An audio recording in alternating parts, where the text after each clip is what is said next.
Assalamualaikum warahmatullahi wabarakatuh. Bismillah, alhamdulillah. Dulu sekali saya pernah mengulas. Menurut saya, Dajjal itu adalah digital. Dajjal itu bahasa Arab, konsonannya DJL. Digital itu bahasa Inggris, konsonannya GTL. GT itu mirip dengan J juga sebenarnya.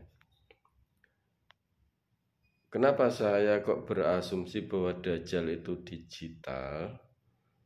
Karena sama-sama bermata satu. Jadi sesuai hadis Rasulullah bahwa Dajjal itu bermata satu. Digital ini adalah software, baik itu Windows 32 bit atau 64 bit, Android 32 bit atau 64 bit, Symbian 16 bit, atau HP jadul, HP Java 8 bit, atau iPhone, semuanya ini berawal dari bahasa binary. Jadi sistem itu berawal dari bahasa binary. Binary ini adalah suatu bahasa yang hanya mengenal angka 0 dan 1. Angka 0 dan 1 ini saya istilahkan bermata satu. Maka menurut asumsi saya, Dajjal itu ya digital. Ulama-ulama salaf, ulama-ulama kuno, karena belum ada software, belum ada digital, maka persepsi Dajjal ini seperti raksasa, bermata satu, sangat ampuh, seperti itu.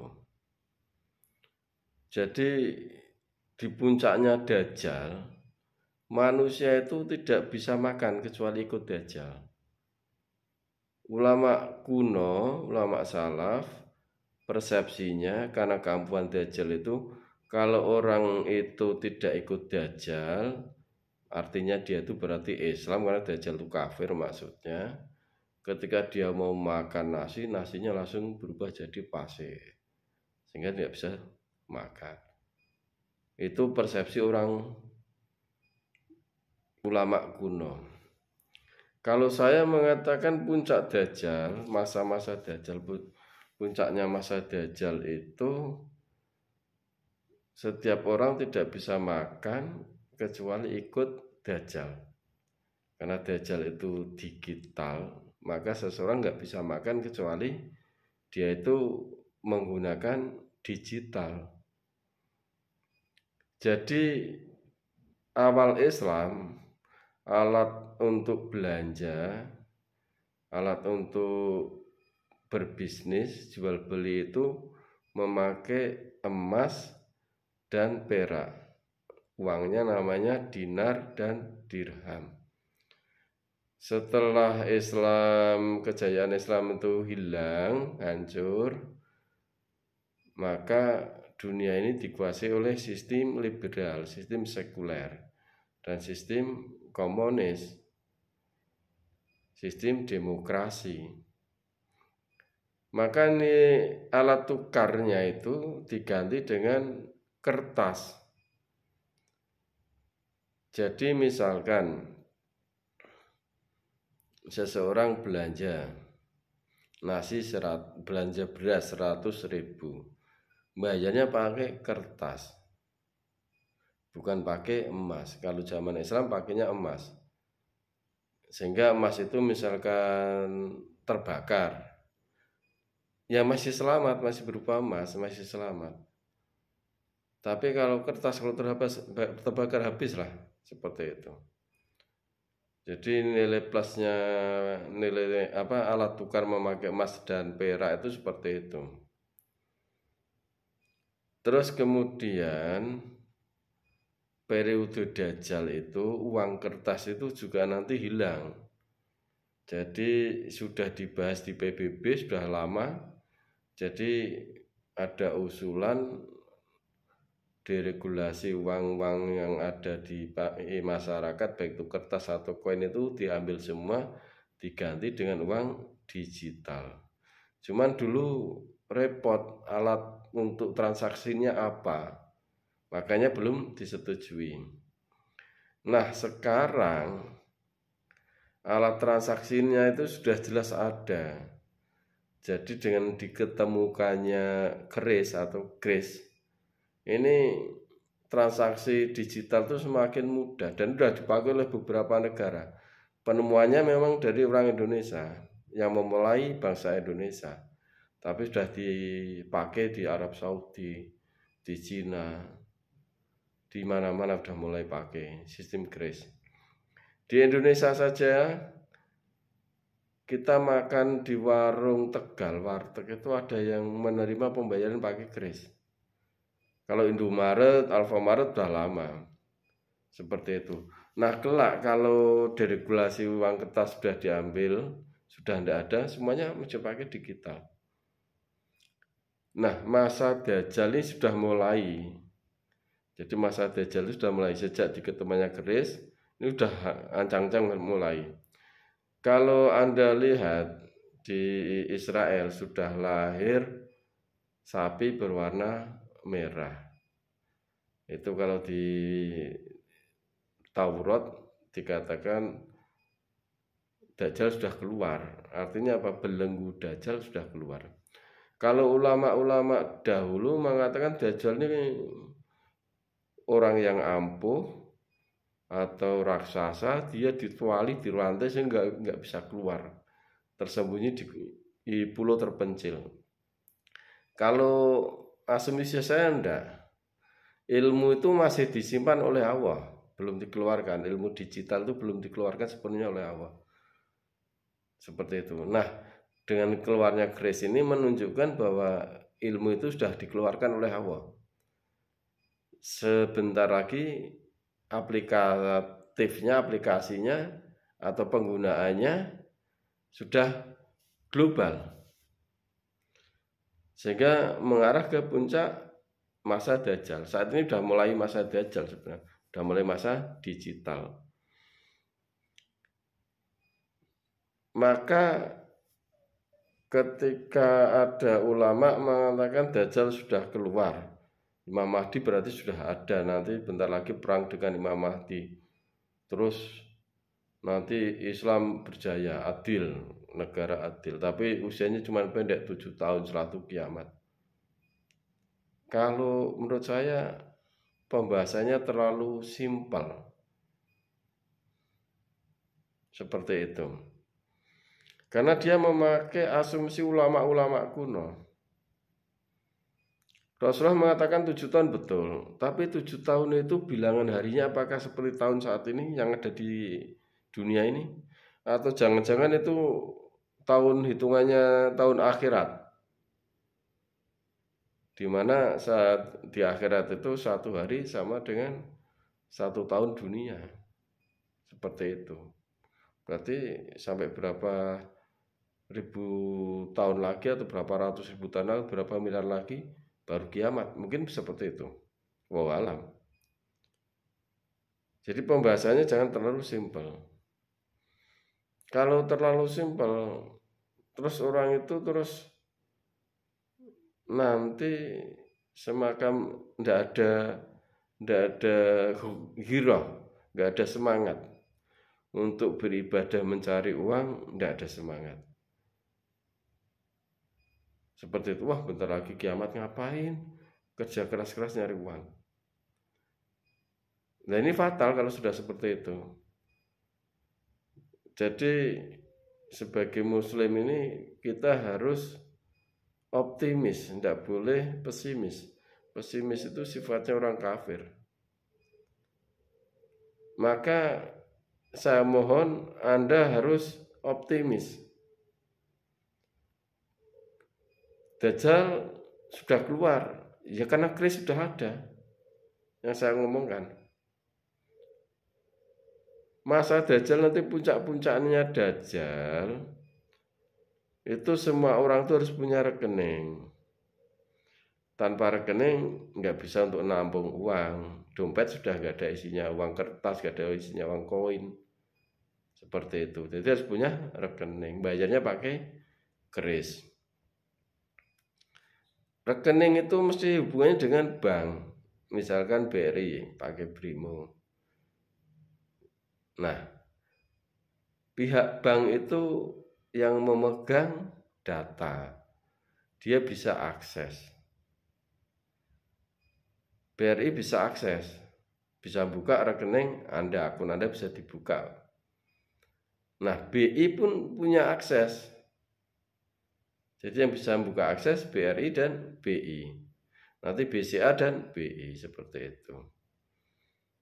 Kalau sudah seperti itu, maka penguasa dunia ini bukan presiden lagi, tapi para bankir. Mungkin bisa jadi Dajjal ini adalah kepala bank internasional, misalkan kepalanya IMF bisa jadi. Karena dia menguasai data seluruhnya. Misalkan Anda ini menjadi orang jahat sama negara. Sama puluh ketahuan ini, misalkan Anda seorang pencuri, seperti itu, langsung dibuka saja rekening punya Anda, dibuka, terus langsung disuspend, tek, sudah Anda punya Brimo nggak bisa pakai, Anda nggak bisa makan otomatis. Maka orang mau berbuat jahat nggak berani memang. Resikonya tidak bisa makan. Seperti itu. Tetapi presiden pun tidak berani dengan bankir. Misalnya presiden ngancam seorang bankir. Misalkan kalau di Indonesia, direkturnya BI diancam sama presiden. Oh, sampai ngancam saya toh. Ya kalau kamu gini nanti tak penjarakan. Oke. Ya kan? Kalau begitu kamu tak miskinkan sekarang. Cuman hitungan 5 menit presiden sudah nggak punya harta untuk membayar apapun, udah nggak bisa. Karena rekeningnya sudah di suspend, sudah saldonya mungkin sudah dibuat nol, begitu mudahnya itu. Jadi di masa Dajjal ini penguasa yang sebenarnya bukan presiden tapi adalah bankir, seperti itu. Nah, untuk masyarakat, sejak zaman Islam Jaya terus zaman liberal ini kemarin, itu kalau ngomongkan halal, yang 100% halal ini dunia pertanian dan dunia nelayan. Tapi di masa Dajjal ini kalau ngomongkan halal hampir nggak ada, semuanya udah remang-remang. Kenapa? Karena petani pun harus pakai e-money untuk beli pupuk, pakai e-money. Jualnya juga nerimanya pakai e-money. Semuanya remang-remang. Dibilang halal ya susah, dibilang haram susah. Remang-remang semua. Ini sudah mulai nanti masa Dajjal seperti itu.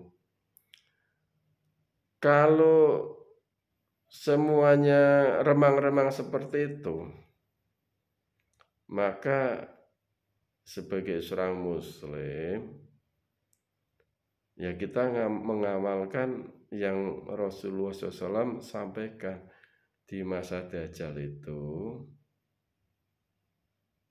itu zikir yang terbaik ini adalah tasbih subhanallah wa bihamdihi atau alhamdulillah subhanallahil azim, subhanallah wa bihamdihi subhanallahil azim. Kenapa kok zikir yang terbaik itu?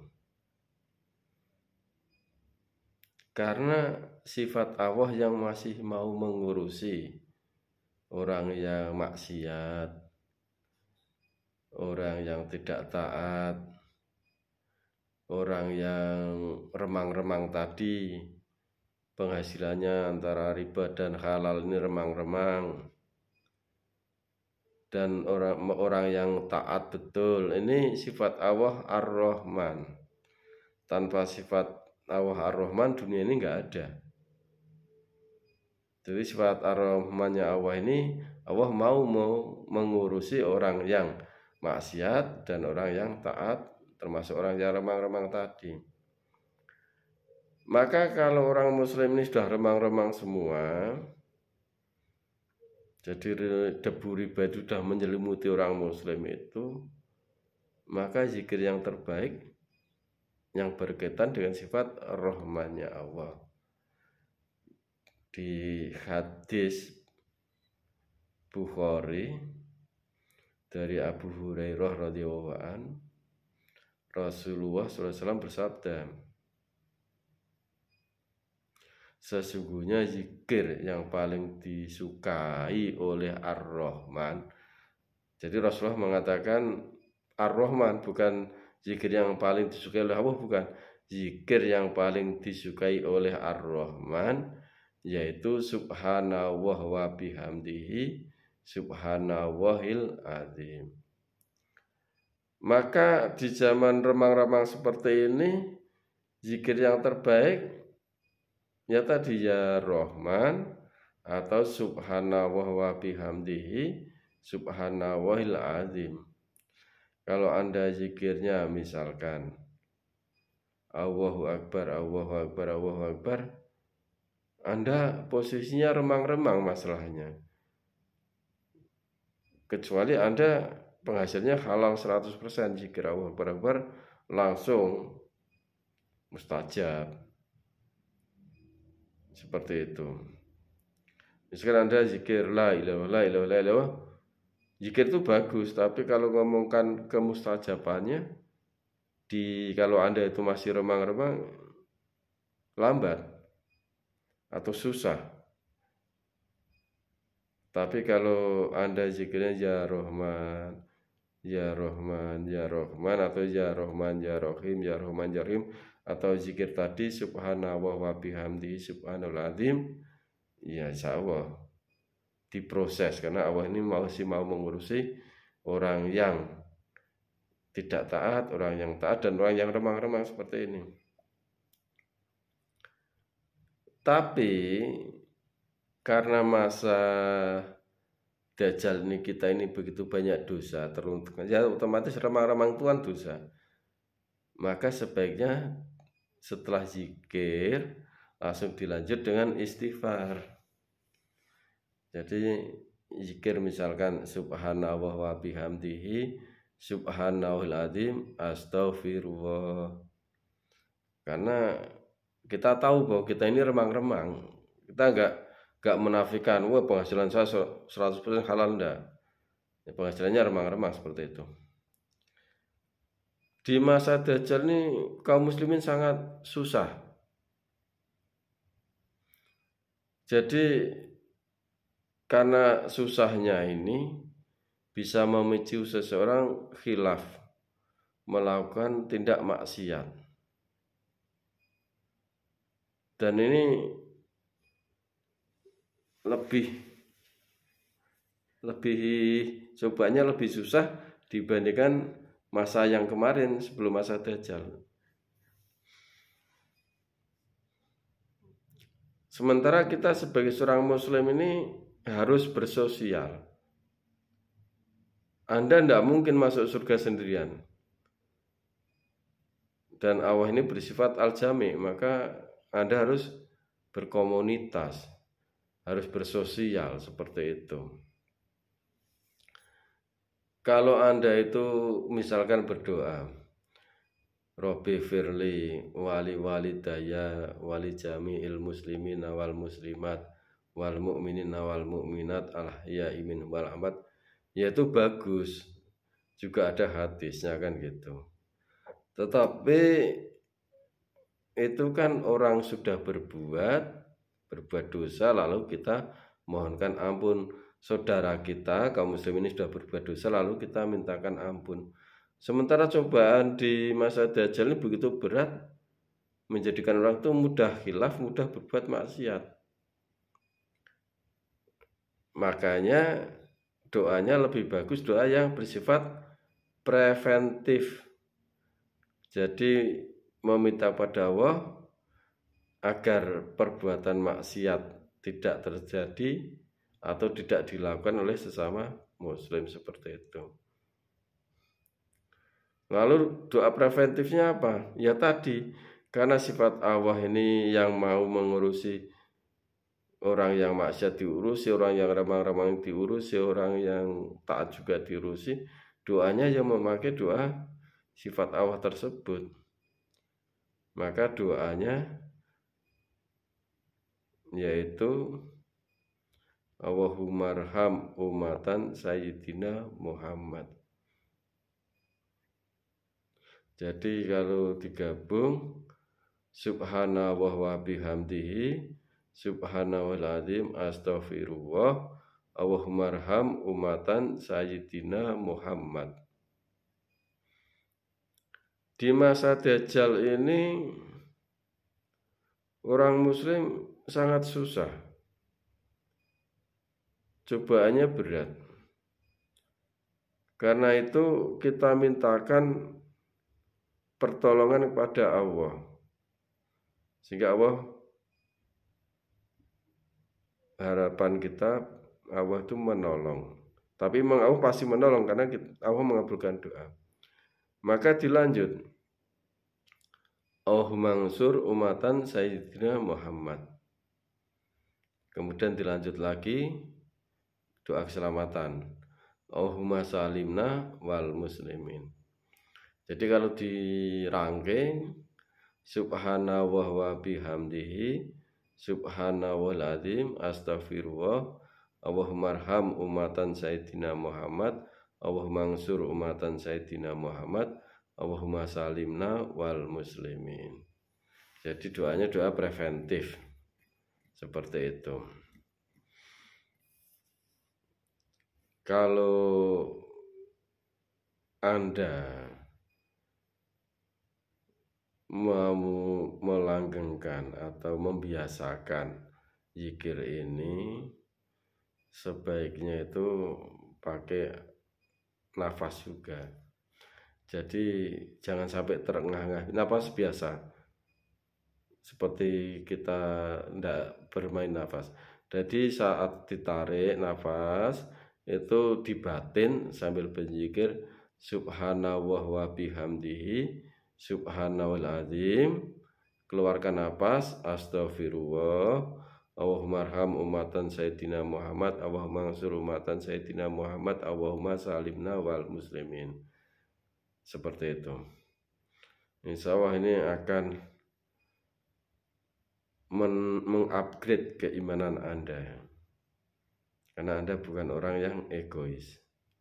Dan insya Allah berkenan membuka pintu rezeki kepada Anda, baik dari langit juga dari bumi. Dan Anda